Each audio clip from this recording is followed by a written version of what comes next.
Me está cacheteando. Buenos e informados días, hoy es lunes 11 de mayo. Bienvenidos a Semanalmente.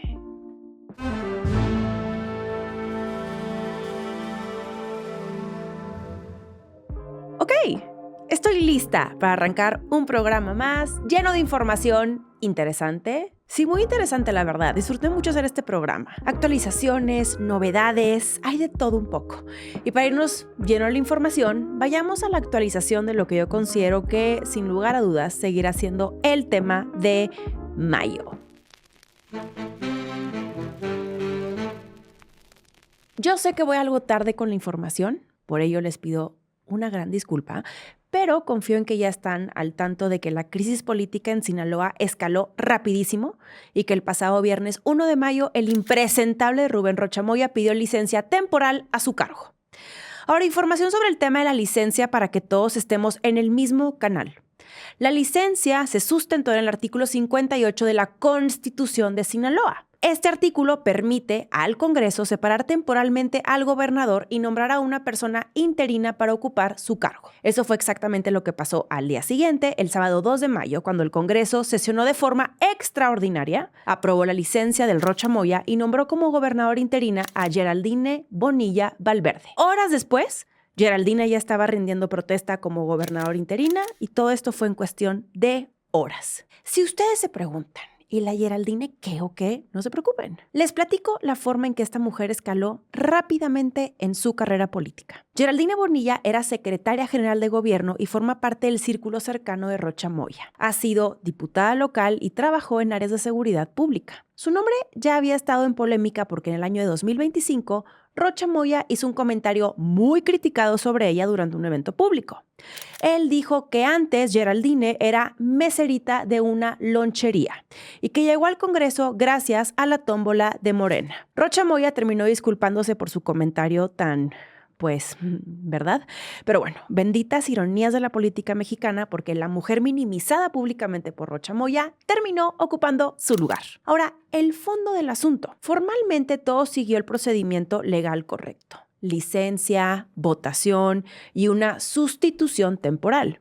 Pero políticamente esto se lee como un intento de contener daños mientras el grupo político de Rocha Moya mantiene el control del estado de Sinaloa. Otra información muy importante sobre el tema de la licencia es el del fuero. Y sí me parece que aquí nos detengamos para entenderlo muy bien. El fuero en realidad no es un escudo personal eterno. Es una inmunidad procesal ligada al cargo. O sea, protege la función, pero no protege a la persona. De tal forma que una vez que Rocha Moya ya no está ejerciendo como gobernador, entonces esa protección constitucional deja de operar. Esto abre la posibilidad real de acciones legales sin el blindaje institucional del cargo. Claro, falta que la orden desde arriba sea si van a proceder o no en contra de Rocha Moya. Aquí sí vamos midiendo la voluntad política y qué tan dispuestos están a proceder en contra de uno de los suyos, porque no fuera a ser otro partido político y mira, andarían haciendo bien rápido el jale, no nos traerían con maroma y media justificando, ¿verdad, Clemente? Porque de pronto es impresionante cómo justifican lo injustificable, ¿no? Así que bueno, las cosas como son. Ahora, con el anuncio de la licencia de Rocha, cayó otra pieza, la de Juan de Dios Gámez Mendivil. Recuerden que él es el alcalde de Culiacán y también uno de los perfiles más cercanos al grupo político de Rocha Moya. Él también pidió licencia temporal. Pero ahí no terminó porque después, días después para ser exacta, vino la licencia de Damaso Castro Saavedra, el vicefiscal de Sinaloa. Y esto es importantísimo entenderlo bien porque muchas veces como que la atención se queda arriba en el gobernador, los senadores, en este caso el alcalde.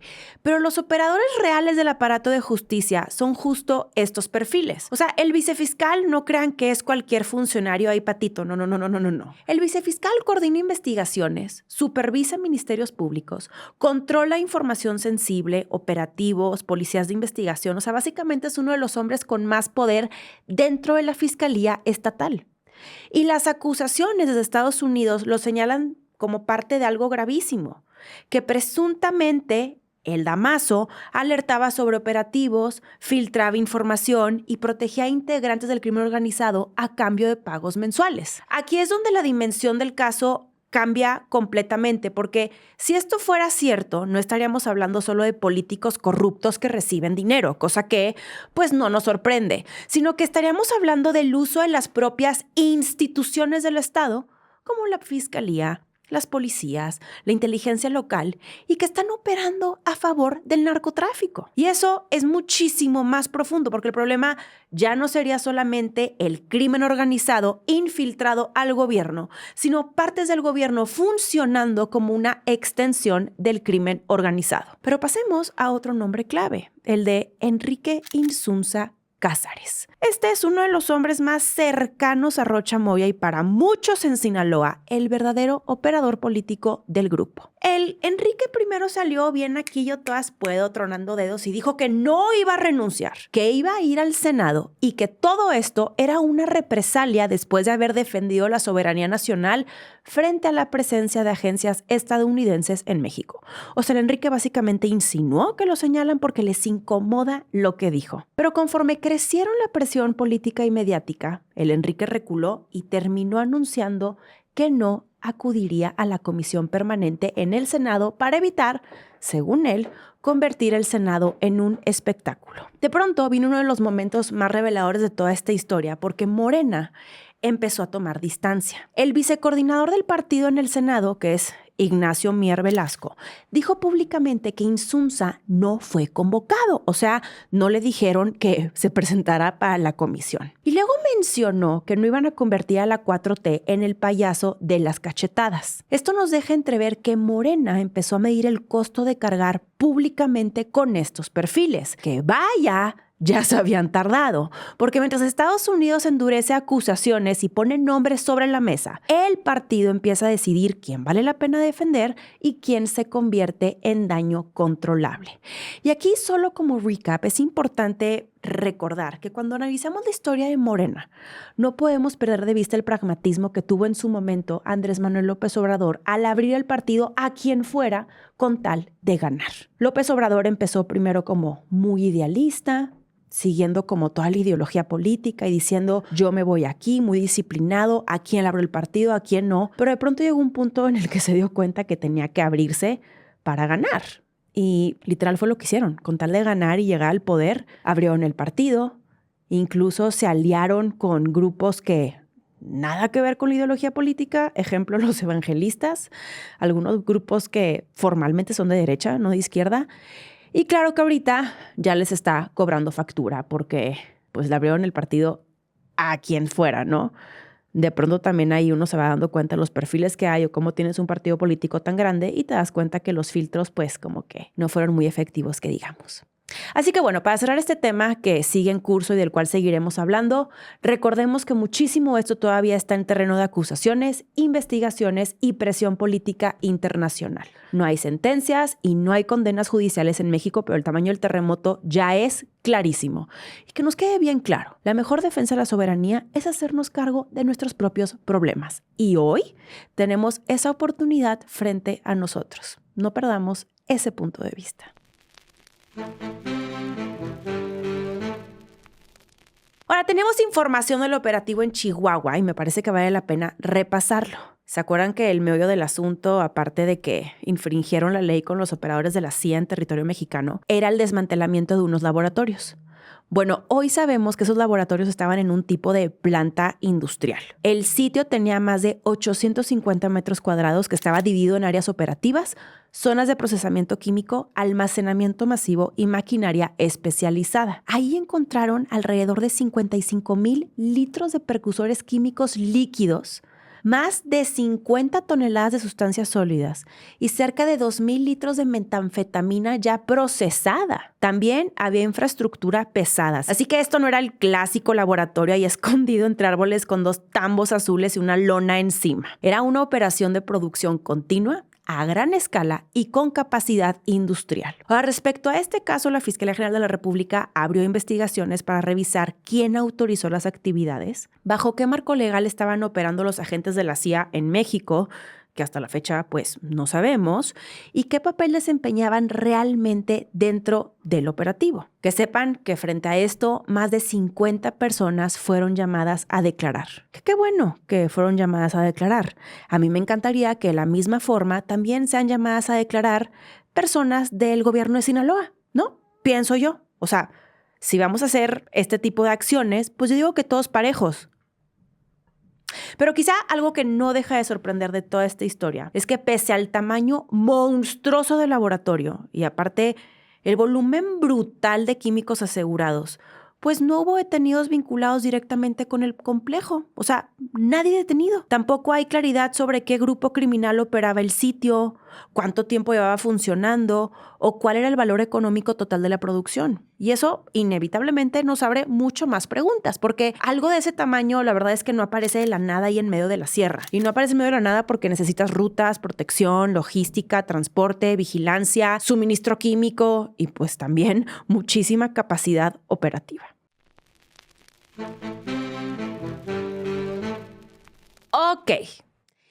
Para mí, este es el tema de la semana pasada, que todo se va como ligando y nos va haciendo mucho sentido conforme lo vamos entendiendo y dimensionando. Fíjense que la semana pasada nos enteramos del rediseño completo de una doctrina de seguridad nacional en Estados Unidos. Y eso importa mucho y lo debemos entender porque mientras en México seguimos viendo muchas veces el tema del narco como un asunto de violencia local, de corrupción o de una inseguridad interna, en Estados Unidos ya lo están tratando como una amenaza estratégica comparable al terrorismo internacional. Y ahí es donde cambia todo. El pasado 4 de mayo, el gobierno estadounidense presentó oficialmente su Estrategia Nacional de Control de Drogas 2026. El documento en teoría habla de prevención, tratamiento, sobredosis y recuperación, pero el corazón real del texto está en otro lado. Está en el combate frontal contra el fentanilo y las organizaciones criminales transnacionales.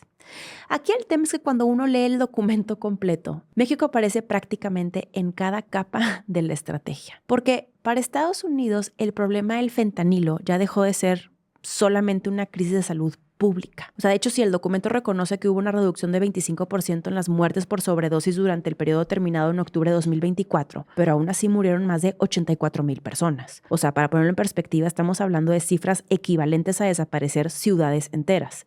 Y a partir de ahí, Washington construyó una narrativa mucho más agresiva. El fentanilo ya no es presentado solamente como droga, sino como amenaza de seguridad nacional. Y aquí viene la parte importante. El documento señala directamente que la principal ruta de entrada de drogas hacia Estados Unidos es la frontera con México. Habla de casi 2,000 millas de frontera utilizadas por redes criminales sumamente sofisticadas que compran precursores químicos, principalmente desde China y también desde la India, que producen drogas sintéticas en territorio mexicano, que las cruzan hacia Estados Unidos y que posteriormente las distribuyen dentro del mercado estadounidense. O sea, para la narrativa gringa, México es el centro operativo del problema. Pero lo que realmente endurece el tono son las exigencias, porque la estrategia dice explícitamente que México debe incautar precursores químicos, que México debe reducir la producción de drogas sintéticas y que debe eliminar la capacidad de los cárteles para amenazar la seguridad estadounidense desde estructuras de mando fuera del territorio estadounidense. Y ahí es donde empieza a sentirse algo pues mucho más serio, porque el lenguaje ya no es diplomático, algo así como trabajemos juntos en esto, y empieza a sonar más a resuelvan esto o lo vamos a resolver nosotros. De hecho, el documento utiliza términos como narcoterroristas y organizaciones terroristas extranjeras, y eso cambia completamente el tablero. Porque cuando Estados Unidos clasifica algo bajo lógica de terrorismo, automáticamente abre la puerta al uso de herramientas muchísimo más agresivas. Herramientas como inteligencia integrada, sanciones financieras, vigilancia internacional, coordinación entre agencias, operaciones especiales y esquemas legales extraordinarios. O sea, ya no están hablando solamente de decomisar cargamentos, están hablando de destruir estructuras completas. Dinero, rutas, laboratorios, mandos políticos, protección institucional, o sea, hace todo. Y mucha gente no está conectando los puntos, pero esto sale literalmente días después de las acusaciones contra Rubén Rocha Moya y los funcionarios sinaloenses, que no es ninguna casualidad, porque además la estrategia deja clarísimo que la cooperación internacional ahora estará atada a resultados verificables. Es decir, Estados Unidos ya no quiere solo reuniones, mesas de diálogo, conferencias bonitas sobre seguridad. No, Estados Unidos quiere arrestos, quiere extradiciones, quiere laboratorios destruidos, quiere cabezas criminales entregadas y sí, también quiere políticos si consideran que forman parte de las redes de protección. Y hay otro cambio todavía más delicado: la integración total de agencias bajo una lógica tipo guerra contra el terrorismo.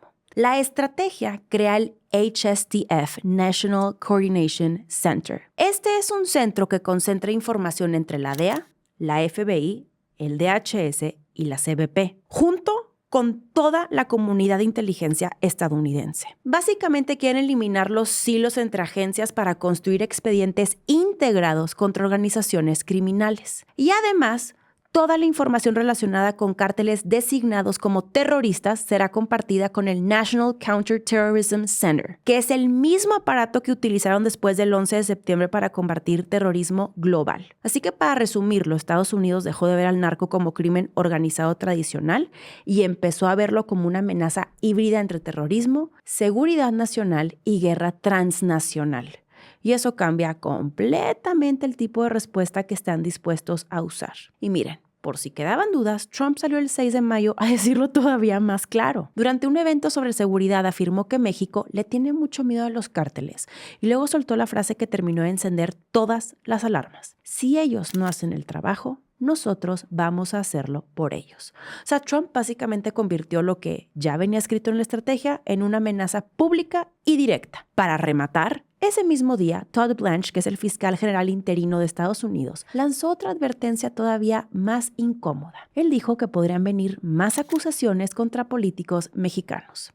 Dijo que las investigaciones siguen abiertas y que continúan construyendo casos con información financiera, información de inteligencia y testimonios de narcotraficantes detenidos o colaboradores de la justicia estadounidense. O sea, el mensaje es clarísimo. Mi gente, esto no terminó con Rocha Moya, esto apenas empezó. Y aquí es donde la conversación se vuelve realmente incómoda para México, porque históricamente el gobierno mexicano ha respondido diciendo que muchas de las pruebas estadounidenses no son suficientes. Pasó con el general Cienfuegos, pasó con casos financieros como Vector, Cibanco e Intercam, y ahora vuelve a pasar. México insiste en que necesita pruebas válidas bajo jurisdicción mexicana, mientras Estados Unidos parece cada vez menos dispuesto a esperar. Y esa tensión es la verdadera historia detrás de todo esto. La gran pregunta ya no es si Estados Unidos endureció su postura, o sea, eso ya ocurrió y nos queda bastante claro. La verdadera incógnita es hasta dónde está dispuesto a llegar y qué hará México si Estados Unidos decide que la cooperación dejó de ser suficiente. Trump volvió a poner a Cuba en el centro de su discurso y lo hizo como Trump suele hacer las cosas, mezclando sanciones reales, amenazas ambiguas y declaraciones que parecen broma hasta que dejan de serlo. Resulta que a principios de mayo, el presidente estadounidense firmó una orden ejecutiva para endurecer las sanciones contra el gobierno cubano. La Casa Blanca justificó la decisión diciendo que las acciones de Cuba representan una amenaza inusual y extraordinaria para la seguridad nacional de Estados Unidos. Y que sepan que esta pues no es como que cualquier frase. Ese tipo de frases son muy importantes porque es el tipo de argumento legal que Estados Unidos usa cuando quiere activar herramientas más agresivas de presión económica y financiera. Las nuevas medidas permiten sancionar personas, empresas y bancos vinculados con sectores estratégicos del gobierno cubano. Estos sectores estratégicos son los de energía, defensa, minería, finanzas y seguridad. Pero además incluyen sanciones secundarias. Y aquí está el golpe. Porque ya no solo castigan a Cuba, también amenazan a empresas extranjeras que hagan negocios con actores sancionados. O sea, básicamente Estados Unidos diciendo, si haces negocios con ellos, puedes perder acceso a nuestro sistema financiero. Y cuando el dólar sigue siendo el centro del sistema económico mundial, pues eso tiene muchísima relevancia. Las sanciones incluyen congelamiento de activos, restricciones migratorias y bloqueos financieros. Todo esto bajo la lógica de que el gobierno cubano es incompatible con los valores de la sociedad libres y democráticas. Aquí me encanta porque de pronto Estados Unidos es el ejemplo de la democracia, ¿no? Así que si se preguntan ustedes, bueno, ¿y esto qué? Básicamente Estados Unidos quiere aislar económicamente a La Habana todavía más. Pero el verdadero escándalo en este tema vino horas después, porque esa misma noche, durante una cena privada en Florida, Trump comenzó a hablar de Cuba frente a simpatizantes y soltó una frase que inmediatamente detonó la tensión internacional. Él se refirió a Cuba diciendo que Cuba tiene problemas y que la tomarán casi inmediatamente, así tal cual.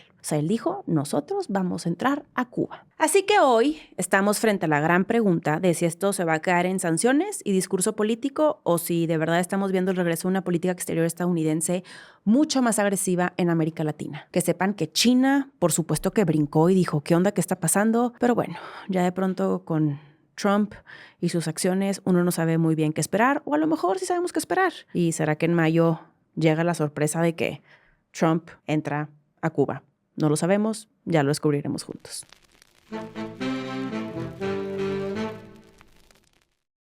El Chapo quiere regresar a México. Sí, así tal cual. Hoy el Chapo está pidiendo salir de la prisión más extrema de Estados Unidos porque asegura que las condiciones en las que vive equivalen a tortura psicológica. Resulta que el pasado 4 de mayo se hizo pública una carta manuscrita que envió el Chapo Guzmán desde ADX Florence, que está en Colorado. Aquí hay que hablar sobre qué es este lugar, porque no es cualquier cárcel. De hecho, el ADX Florence es prácticamente el símbolo del aislamiento extremo dentro del sistema penitenciario estadounidense. Es una prisión considerada Supermax, que está diseñada para internos considerados demasiado peligrosos, incluso para otras cárceles de máxima seguridad. Hablamos de terroristas, líderes criminales, espías, o sea, ese nivel y calibre de personas. En su carta, el Chapo describe condiciones de aislamiento brutal. Habla de vigilancia permanente, contacto humano mínimo y restricciones severísimas para comunicarse. O sea que básicamente pasa casi todo el día encerrado solo. Y ahí es donde él sostiene que su salud física y mental se ha deteriorado al punto de considerar el confinamiento una forma de tortura psicológica. A partir de eso, el Chapo pidió regresar a México para continuar aquí procedimientos relacionados con su situación jurídica. También solicitó revisión de derechos humanos, protección consular y una revisión de las condiciones bajo las que permanece detenido en Estados Unidos. Y ojo con esto porque jurídicamente empieza a mezclarse todo. Hablamos de un traslado, un regreso a México, extradición, revisión de condena, que son conceptos distintos que mucha gente usa como si fueran lo mismo. Pero en realidad es mucho más simple y mucho menos esperanzadora para él. Porque apenas un día después, el 5 de mayo, el juez Brian Cogan, que es el mismo que lo sentenció en Nueva York, rechazó su solicitud. Y no solo eso, también cerró la puerta a otros intentos relacionados con un nuevo juicio, revisión de condena y acceso a información del jurado. De tal forma que con esto quedó claro que Estados Unidos no tiene ninguna intención de moverlo de donde está. Todo este caso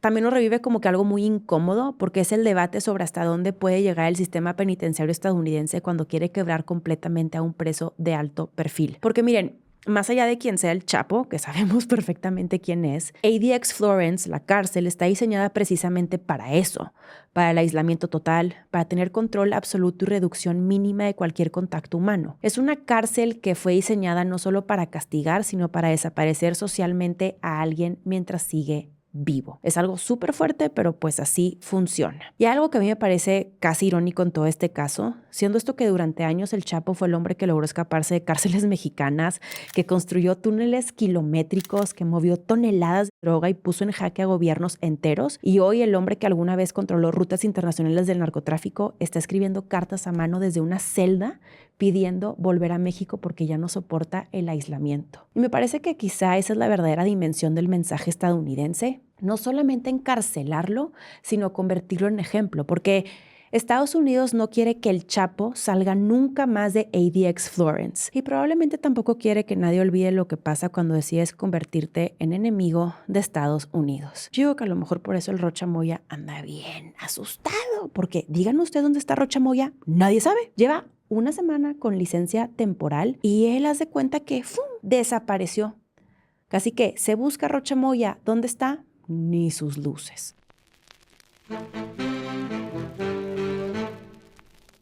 Yo no los quiero alertar, pero seguro ya escucharon y se alertaron con el tema del crucero de lujo que iba rumbo a la Antártida y que terminó convirtiéndose en una alerta sanitaria internacional. Todo este caso comienza en el MV Hondius, que es un crucero de expedición polar que salió desde Argentina y que terminó navegando hacia Europa con pasajeros aislados, personas enfermas y al menos 3 muertos por un brote de hantavirus. Sí, escuchaste bien, hantavirus. El problema comenzó cuando varios pasajeros empezaron a presentar síntomas mientras estaban en el viaje.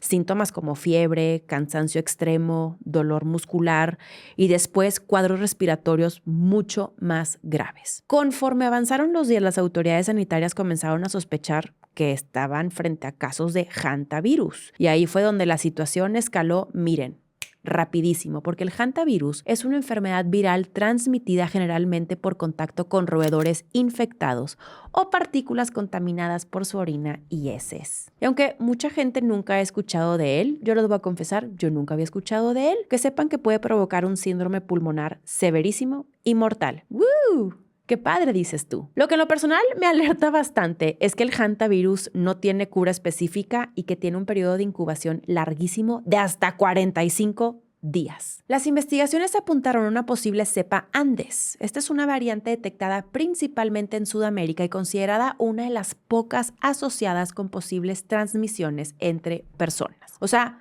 a estas alturas el miedo ya no era solo que alguien hubiera tenido contacto con un roedor infectado antes del viaje. El miedo era que el virus estuviera circulando dentro del barco. Y ahí sí, cambia completamente el escenario. Y mientras el crucero seguía avanzando por rutas sumamente remotas del Atlántico, incluyendo zonas cercanas a Cabo Verde, comenzaron los aislamientos, la vigilancia médica y las evacuaciones de emergencia. La OMS identificó inicialmente 7 casos, aunque después las investigaciones hablaron de al menos 8 contagios confirmados o sospechosos. Algunos pasajeros tuvieron que ser trasladados a hospitales europeos mientras otros permanecían confinados dentro de la embarcación esperando autorización sanitaria para desembarcar. O sea, ustedes imagínense el nivel de tensión de estar semanas atrapados en medio del mar con un posible brote viral activo y aparte sin claridad total sobre cómo se estaba propagando el virus. Para mí es sinónimo a pensar, ¡qué pesadilla! La emergencia obligó a coordinar autoridades sanitarias de Argentina, España, Cabo Verde, Países Bajos, Suiza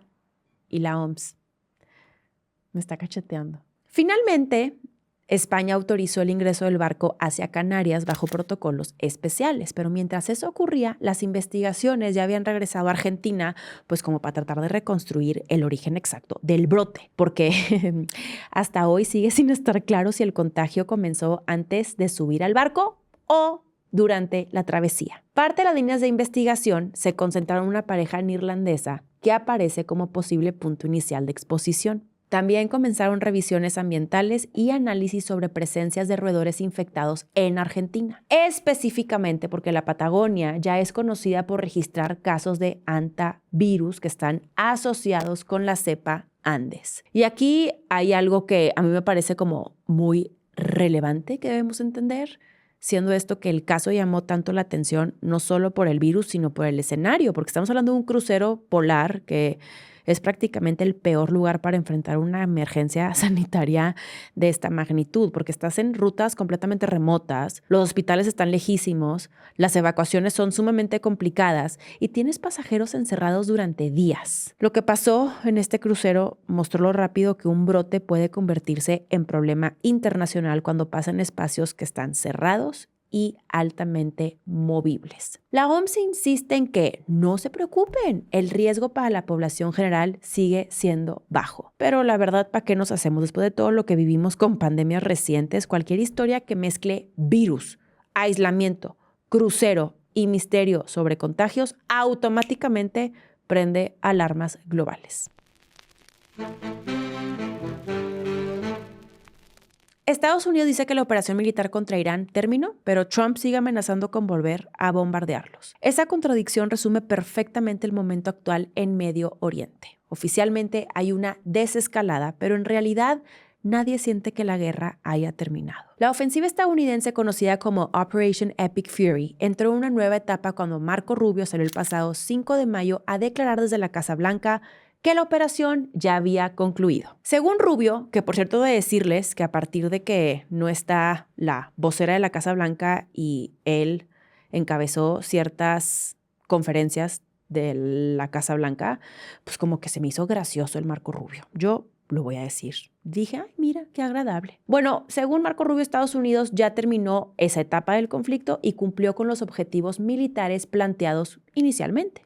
A partir de ahora, según Rubio, la prioridad sería otra misión distinta llamada Project Freedom, que está enfocada en proteger la navegación marítima en el estrecho de Hormuz. Pero detrás de esa declaración también había otro tema súper importante, que es la presión legal dentro de Estados Unidos, porque Trump ya estaba por acercarse al límite de 60 días permitidos por la War Powers Resolution. Esta es una ley que restringe operaciones militares prolongadas sin autorización del Congreso.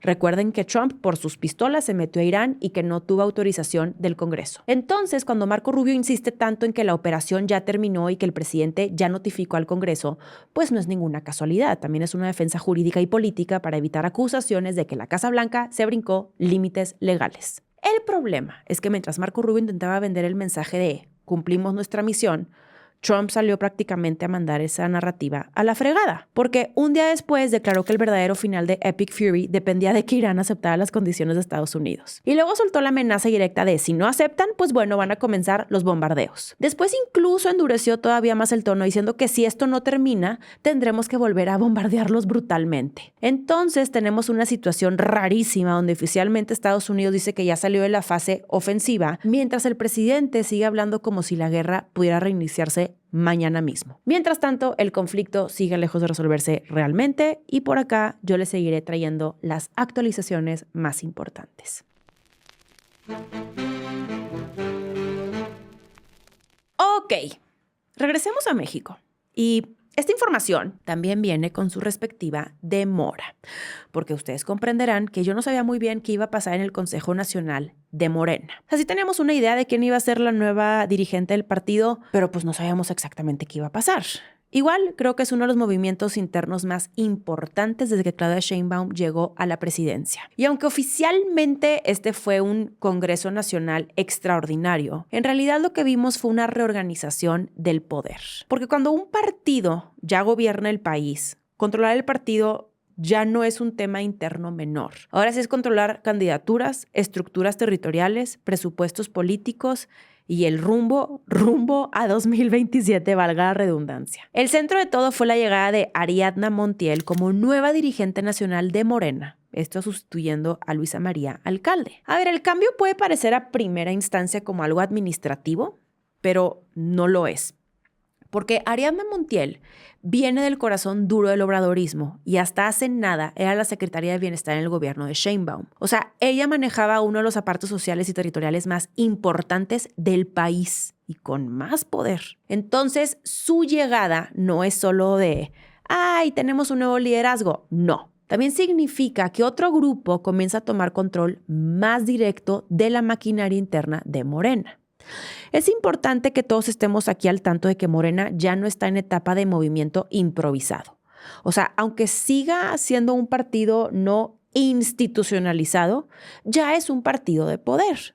Y los partidos de poder hacen algo muy específico cuando empiezan a sentir presión. Se reorganizan. Y vaya que había presión porque el Congreso ocurrió en medio de toda la crisis política derivada del caso de Rocha Moya. Así que el tema estaba flotando por todos lados, aunque oficialmente no fue el eje central del evento, era como el elefante en el cuarto, porque pues nadie quiso hablar sobre ello. Por eso, una de las frases más importantes del Congreso fue cuando Ariadna Montiel dijo que su dirigencia no tolerará la corrupción.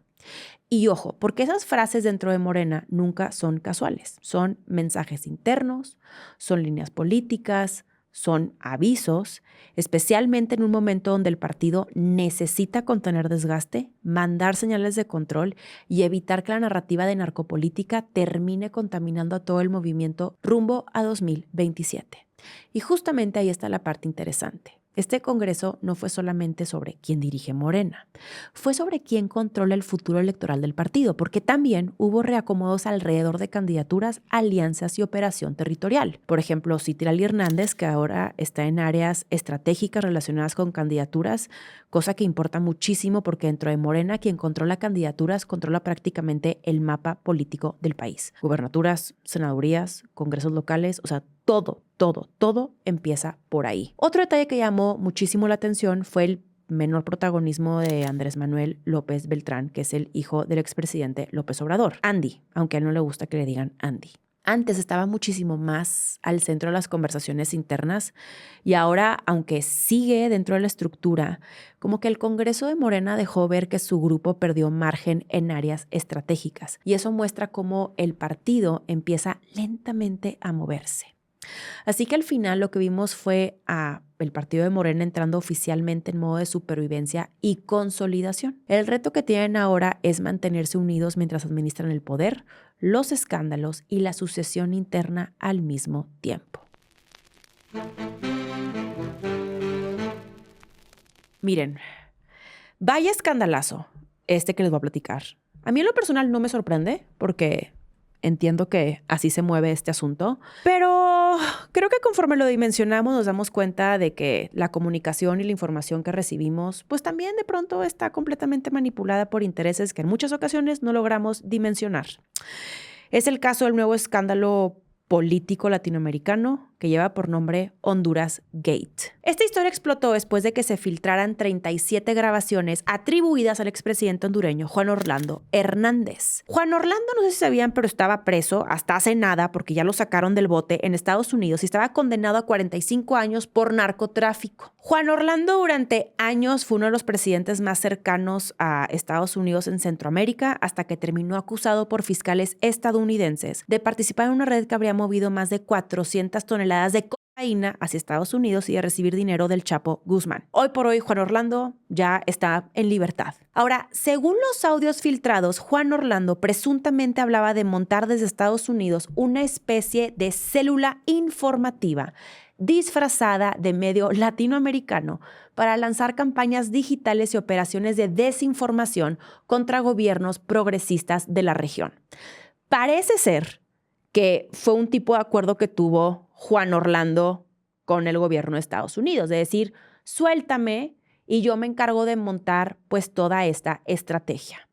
Si se preguntan ustedes contra qué gobiernos, pues particularmente contra el de la presidenta Claudia Sheinbaum aquí en México, contra el de Gustavo Petro en Colombia y el entorno político del expresidente Manuel Zelaya en Honduras. En uno de los fragmentos de estos audios se escucha que van a montar una célula desde Estados Unidos para que no lo rastreen en Honduras. Y aquí es donde el caso, la verdad, cambia completamente de dimensión porque ya no estamos hablando solamente de corrupción o de narco. Sí estamos hablando de una presunta guerra política digital regional. Los audios también mencionan muchísimo dinero. Juan Orlando incluso afirma haber hablado con Javier Milei, el presidente de Argentina, y asegura que Milei habría dado dinerito para que funcione toda esta operación. Que sepan que hasta ahora no existe prueba pública de transferencias ni confirmación independiente de esos recursos, pero el puro señalamiento ya generó un terremoto político porque mete a Argentina dentro de una narrativa regional de desestabilización ideológica. Y no solo eso. También aparece mencionado Nasri Asfura, que es el actual presidente hondureño, hablando presuntamente de mover dinero desde cuentas de terceros y hasta mencionando recursos relacionados con infraestructura pública. Y ahí es donde el escándalo empieza a oler a posible operación política internacional organizada. Pero quizá la parte más delicada es cuando aparecen referencias a Israel y al entorno republicano estadounidense. En los audios, Juan Orlando habla de apoyo de una junta de rabinos y de gente cercana a Israel.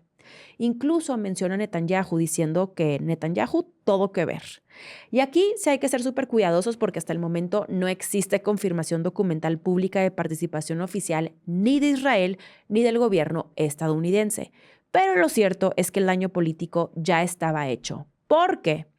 En América Latina, donde históricamente existe muchísima sensibilidad frente a intervención extranjera, la verdad, hoy por hoy basta con insinuar operaciones políticas coordinadas desde afuera para incendiar todo el debate público. La presidenta Claudia Sheinbaum confirmó que escuchó los audios y básicamente mandó el mensaje de no nos van a tumbar con campañas sucias. Ella dijo que pueden intentar montar oficinas, operaciones digitales y ataques mediáticos, pero que eso no va a afectar el proyecto de transformación. Y miren, honestamente, más allá de si los audios terminan siendo completamente auténticos o no, el Honduras Gate sí revela algo que a mi parecer es muy importante y es el nivel de paranoia, de polarización y de la guerra política digital que ya domina la región. Porque, miren, hoy las disputas políticas latinoamericanas ya no solo pasan por elecciones, por discursos o incluso por partidos. También pasan por filtraciones, por bots, por campañas digitales, por inteligencia, por narrativas internacionales muy poderosas y por operaciones psicológicas disfrazadas de medios independientes. Así que bienvenidos a la nueva política latinoamericana, donde nadie sabe exactamente qué es real, qué es propaganda y quién está operando detrás de lo que vemos. Y he de decirles que con la información que yo poseo y el conocimiento que me ha dado tener un espacio de información independiente gracias a su confianza y preferencia, platicarles que esto sí es verdad. Me van a preguntar, ¿qué es verdad? ¿Es verdad la cantidad de dinero detrás de muchas cosas, de muchas narrativas que de pronto uno ve cómo se instalan, cómo van escalando, de mensajes, de consignas? Para mí lo más impactante también ya es la capacidad de poder crear algo en digital que posteriormente se traduce a algo físico. O sea, que sí puedes llevar el discurso a territorio, o sea, lo puedes extrapolar. Y sí que sepan que es una realidad. Y de todos lados, ¿eh? O sea, aquí yo no voy a ser la ingenua que diga, no, solamente de Estados Unidos y de Israel y de la derecha. Para nada. O sea, hay muchísimo dinero, por ejemplo, de propaganda rusa, China, que incluso le paga a creadores de contenido que ni te imaginas y a plataformas con tal de que estén verbalizando ciertas u otras cosas. Entonces sí, que sepan que sí es cierto y que en muchas ocasiones lo que vemos y lo que leemos y lo que consumimos de información, pues también es importante como que decantarla y filtrar muy bien como de dónde viene y por qué. Porque sí que sepan que muchas consignas, muchas narrativas, muchas líneas y mucha cosa trae mucho interés detrás. Para ponernos mundialistas, ¡qué padre! Se viene el mundial. O sea, se vino el mundial, Panini ya, ¿qué onda con o sea, bye Panini, ¿verdad? Ya estamos al tanto de eso, ¿verdad? Ok. Yo estoy preocupada porque yo no sé, y no voy a hablar ahorita de que cancelaron las clases, que todo eso tiene otra dimensión política que después les platicaré conforme salga más información, porque eso pasa cuando comprometes tu educación a los sindicatos, ¿verdad? Yo nada más lo digo. Pero ahorita quiero hablar del tema de la selección mexicana porque, fiel a su estilo, pues arrancó la concentración con drama. Ustedes saben que yo soy una FIFA girl. Y fíjense que algo que me gusta mucho de la Federación Mexicana de Fútbol, o sea, no que me gusta porque en realidad no me gusta, sino que me gusta traerlo a la mesa porque ejemplifica muy bien el sistema político mexicano, aunque ustedes no lo crean. Pues fue justo lo que vi la semana pasada. Claro que yo me enteré del caso, lo vi, lo seguí y dije, claro, así funciona. Y por lo mismo, pues aquí va a empezar a agarrar ambiente de un mundial que a mí en lo personal no me emociona. Aparte también, no sé, lo voy a decir, ¿por qué Shakira está otra vez a cargo de la canción? O sea, qué padre. Shakira, besos y abrazos. Sé que me ves, pero ¿no había alguien más? No sé. Bueno, lo que parecía pues una simple concentración de jugadores rumbo al mundial terminó convirtiéndose en una pelea campal por poder, trato desigual y control sobre los jugadores del tricolor. Ay, ese tricolor. De verdad que sin comentarios. Todo esto empezó porque el director técnico, Javier Aguirre, o sea, por si ustedes no sabían, Javier Aguirre es el director técnico de la selección mexicana.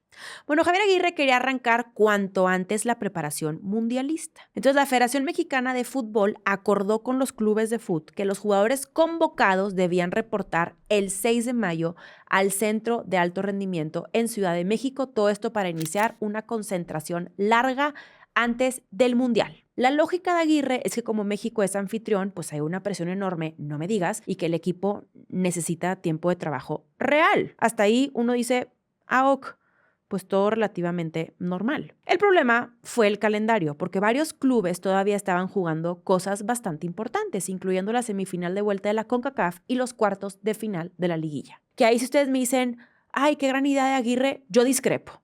O sea, es mucho mejor tener a tus jugadores en campo, preparándose en juegos, a que tenerlos concentrados. Pero bueno, aquí el tema es que Toluca, el club Toluca, tenía convocados a Alexis Vega y Jesús Gallardo, que son dos piezas importantes para la selección. Entonces, el club pidió mantenerlos unos días más para disputar la semi de la CONCACAF, que fue entre Toluca y Los Ángeles. Esto antes de mandarlos a la concentración. Y aparentemente había un acuerdo o un permiso especial para hacerlo. Y ahí fue donde todo se incendió porque comenzaron a circular imágenes de Alexis Vega y Gallardo todavía entrenando con Toluca, mientras otros equipos ya habían soltado a sus jugadores para la concentración nacional. Cuando esto se da a conocer, Amaury Vergara, que es el dueño de Chivas, obviamente saltó porque sus jugadores convocados no jugaron en los cuartos de final de ida contra los Tigres, porque Amaury pues respetó y dijo, perfecto, pues si mis jugadores están convocados, ya no van a jugar, pero días después,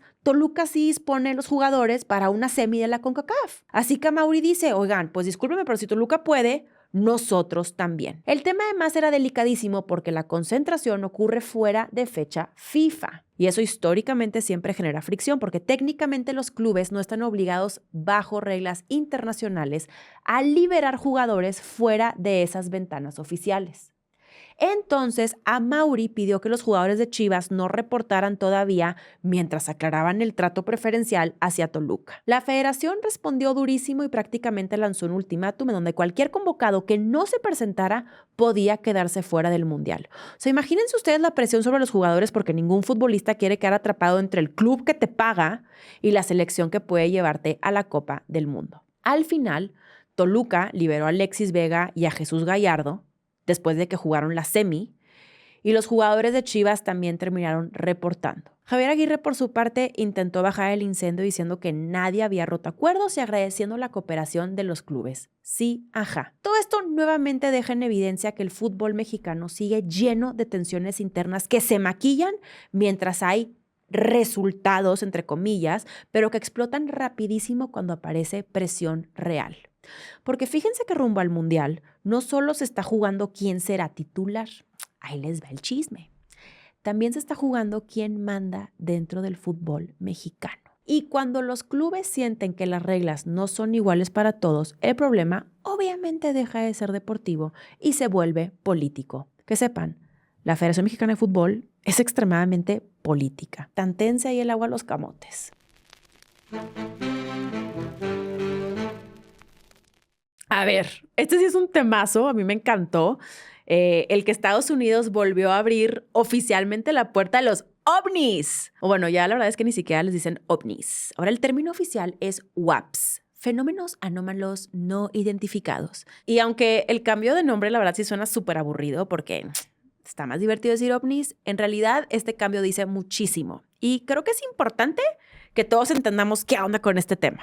Así también ustedes pueden llegar bien pilas a sus conversaciones a decir, ¿de qué hablas? ¿Qué son de los ovnis? Déjame te explico. El Pentágono ya no quiere que todo este tema se vea como teorías de conspiración de marcianitos verdes o programas de History Channel a las 2 de la mañana. Que por cierto, yo amaba esos programas de las 2 de la mañana de History Channel, eran lo mejor. El Pentágono ahora quiere que se vea como un asunto de seguridad nacional y pues con eso ya sabemos que la conversación cambia. Todo explotó otra vez porque el gobierno estadounidense anunció una nueva desclasificación de archivos militares y de inteligencia relacionados con objetos detectados por pilotos, radares y sistemas de defensa. En esta desclasificación de archivos liberaron videos, reportes, análisis técnicos y expedientes históricos investigados por el Departamento de Defensa y por la famosa AARO, que es la oficina creada específicamente para estudiar fenómenos no identificados en aire, mar y espacio. Fun fact, no tan fun, literalmente ya existe una oficina del Pentágono dedicada a investigar cosas raras en el cielo. Muchos de los casos desclasificados vienen de pilotos de la Marina que reportaron objetos realizando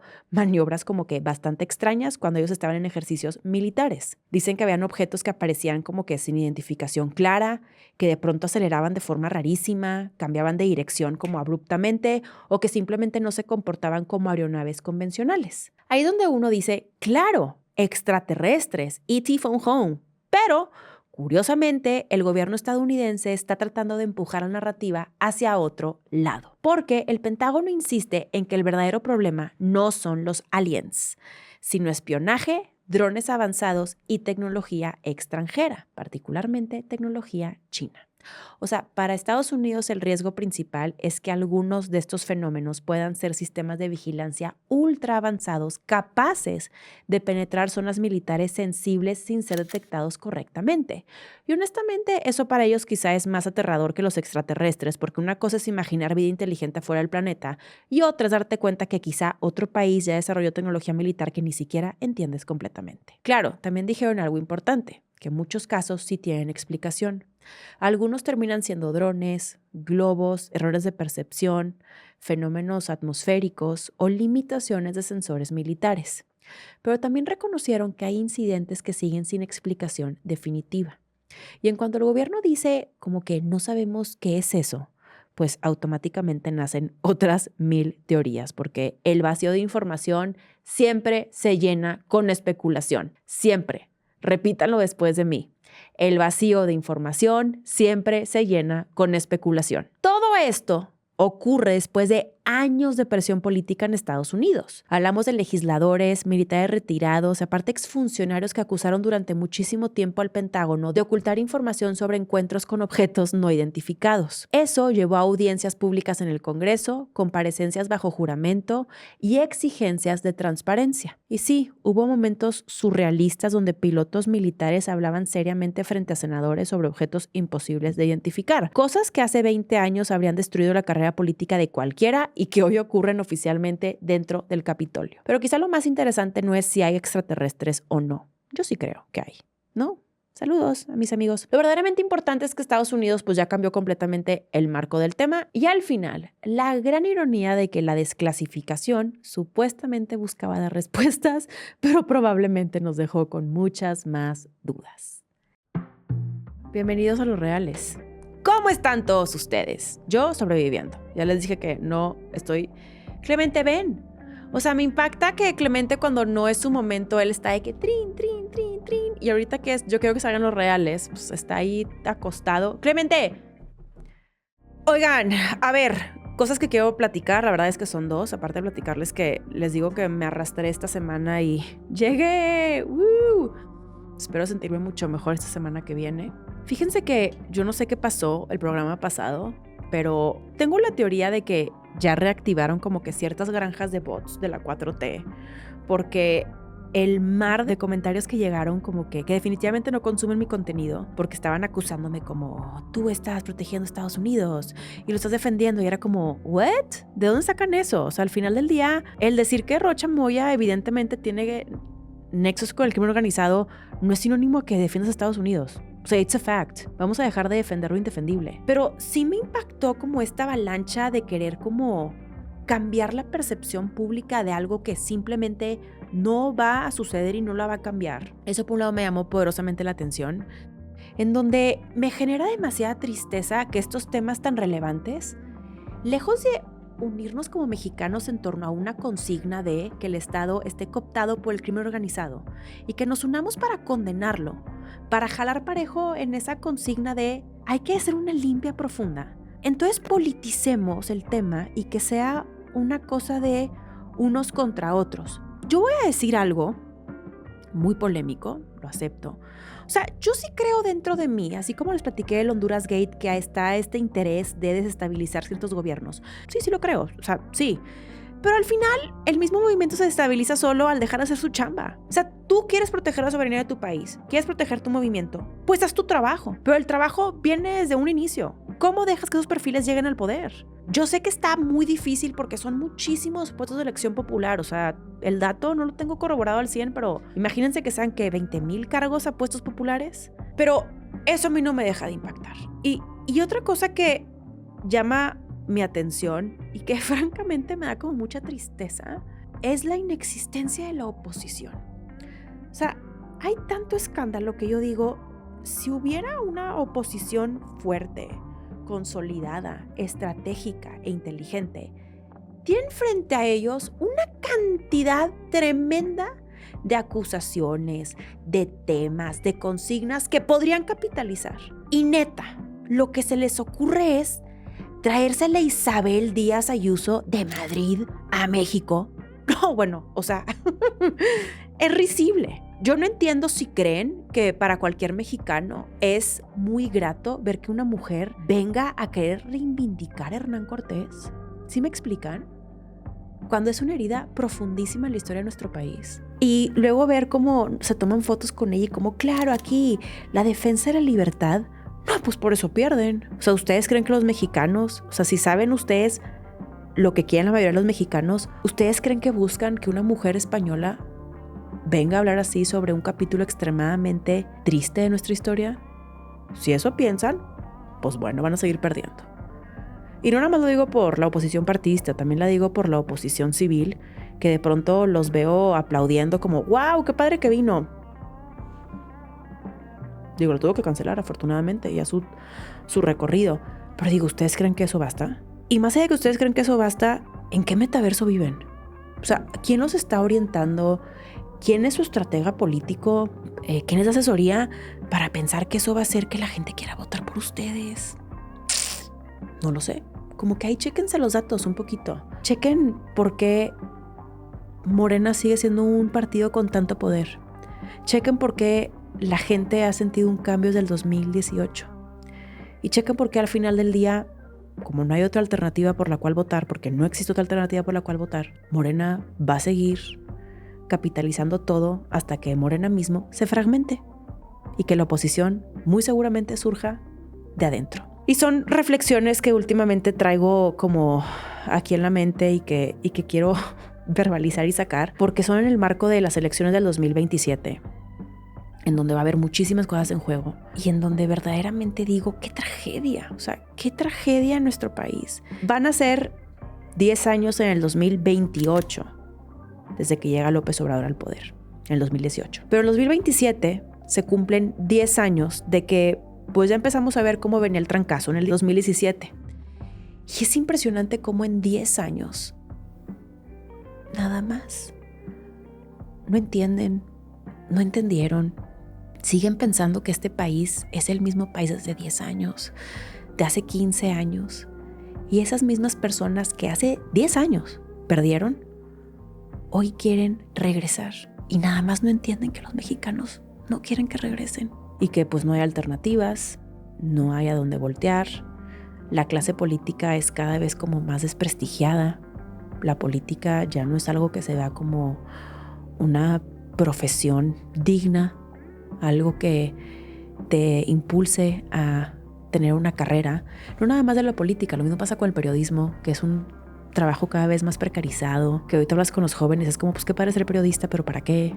Los riesgos son altísimos, la precarización laboral es tremenda. Y eso, si me preguntan a mí, que todo esto que me genera, pues justo eso, como decir, wow, estas cosas nada más no cambian. Yo espero que lo que está pasando hoy frente a las amenazas de Estados Unidos, que a mí en lo personal, yo les llevo diciendo mucho tiempo, hay constancia. Yo en este espacio he estado siendo muy puntual respecto a, uno, que me tome en serio la amenaza de Estados Unidos y dos, la preocupación genuina que genera en mí. Pero espero que esta sea una oportunidad para cambiar el rumbo de este país que yo amo, adoro, defiendo y respeto profundamente. Clemente también, aunque ahí está haciendo no sé qué. Bueno, sin más, confesarles que no conozco ninguna canción de BTS, la neta. O sea, me sentí como muy perdida al ver el furor, pero se me hace bien padre cuando algo te gusta tanto. No sé, me recordó cuando yo era antes como muy groupie de ciertas bandas rockeras, metaleras. Fui al estadio, al Volcán, el sábado pasado a ver los cuartos de final, la ida de Tigres contra Chivas. Bueno, ahí me ven. Yo quiero que sepan que hay muchas cosas que me mueven mucho, como que me mueven fibras. Y entonces estaba en el estadio y empecé a ver una cantidad de niños y niñas con sus papás. Tan divinos, o sea, pero eran demasiados. Muchos. De repente ahí me ven lagrimeando de que, qué bonito. Pero qué bonito que yo, qué padre que podamos incluir a las infancias en el deporte, que el estadio sea un lugar seguro, un lugar familiar. Y estaba con una persona que me decía como, ay Mariana, pues así es en todos lados. Y yo, ¿cómo? Hace 2 años en un partido y cambió toda la regulación de la FMF, la Federación Mexicana de Fútbol, a partir de estos sucesos. O sea, el deporte no es necesariamente un espacio seguro para todos y para todas. Y me emocionó muchísimo ver cómo el estadio universitario, el Volcán de los Tigres, sí es un espacio seguro para las familias, cómo los papás involucran a sus hijos, que posteriormente está bien interesante porque es pasar identidad, amor por la camiseta, por tus colores, por tu equipo, por todo lo que representa. Y me conmovió mucho ver a tantos niños. Quizá me conmovió más ver a tantas niñas, porque todavía mi generación creció digo que todavía pasa, con estos estándares muy estereotipos, como muy marcados respecto a qué es de niños y qué es de niñas. Y ver a tantas niñas con sus jerseys, sus uniformes, gritando, alentando a un equipo de fútbol, fue maravilloso. Bueno, esto fue todo por hoy. Nos vemos la próxima semana, no sin antes encargar los 5 principios, que yo confío aquí en mi comunidad que lo hagan. Y también agradecerles muchísimo porque sí vi los comentarios de aquellos reales que vieron estos comentarios absurdos que empezaron a llegar en el episodio pasado y que se pusieron así al tú por tú con ellos de que, sí, tú quieres debatir, perfecto. Aquí respaldamos lo que ella dijo porque lleva muchísimos episodios condenando a Estados Unidos. Clemente, ¿quieres aparecer por última vez? Ven, para despedirte de todos. Tiriririn.